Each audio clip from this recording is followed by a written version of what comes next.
You know, some people don't need a calendar to tell them what month it is. They count their sneezes or take stock of how itchy their eyes are.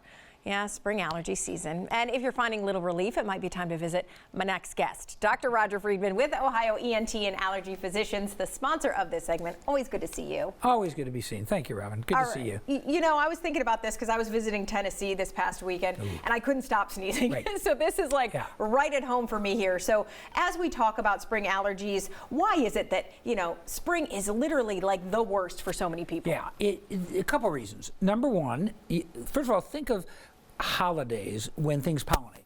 Yeah. The first holiday of the year we talk about is Easter. Easter and Passover coming up right now, and that's when trees pollinate. And trees are typically March, April, and May.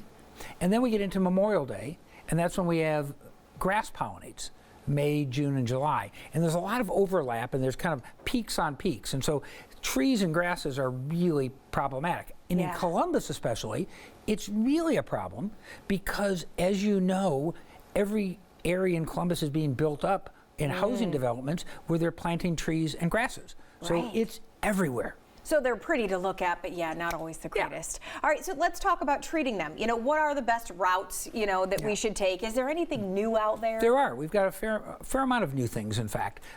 First of all, the old standbys are always good. The first thing we try to do, avoid things you're allergic to. Sure. If you can, stay indoors more. But it's beautiful. No one wants to be indoors. Yeah, right. When you are indoors, close your windows a bit, use your air conditioning. That's helpful.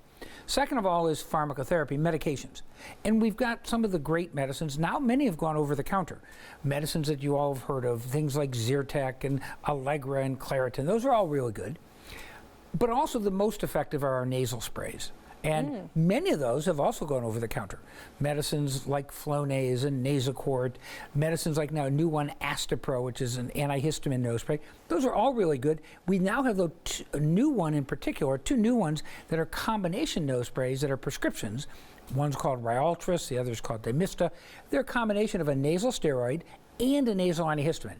And they really are outstanding medicines. And then lastly, it's too late for this year, but for the future, that's when allergy shots make sense. Right. Allergy shots are our best long-term treatment because, number one, they're the only treatment we have that cures allergies. They have the potential to cure it, but again, they're a big process, and you need to start them for the future.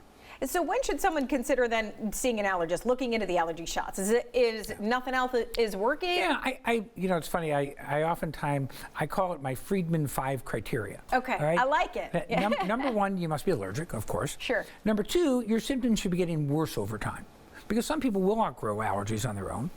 Number three, usually multiple allergies. So if you're only allergic to one thing, then maybe you can get by unless it's your cat and it's living in your bedroom, then we have a problem.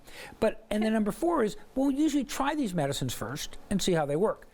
When they fail, that's when immunotherapy allergy shots make great sense. And then lastly, if anyone is in the process of developing asthma or has asthma, immunotherapy allergy shots can help prevent asthma and actually treat it.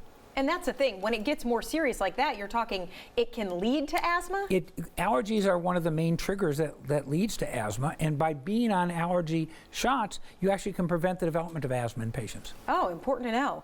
You know, I remember last time you were on, I mean, this was probably years ago, talking about food allergies and how far they've come with treating peanut allergies, and that was kind of the big thing.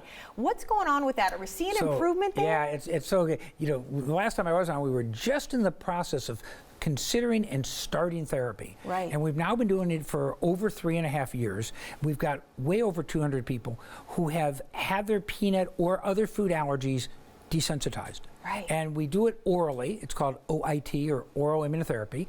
And we do it very carefully, and you do it in office initially, but then at home, and you continue to be able to be made safe. This has changed lives. So many of our patients who lived in fear that they would get a small amount of, say, peanut butter or tree nut butters or almonds or things like that, and would have anaphylaxis, now can live much safer and a much more comfortable life. And it's really been life-changing for us as physicians because we never had that, and for our patients. Yeah, to be able to offer them something that is real and tangible for such a serious issue. I've been promising my patients for the last 40 years that I would never retire until I finally had a treatment for food allergies. And although I'm not retiring, but okay, I was going to say, now, now there's a beach in your near future. Is that what we're looking at? There may be one in some future, but now we have something we can do for them. That is so amazing. All right. Well, obviously, if you have allergies, look into getting allergy tested, doing all those things at Ohio ENT and Allergy Physicians.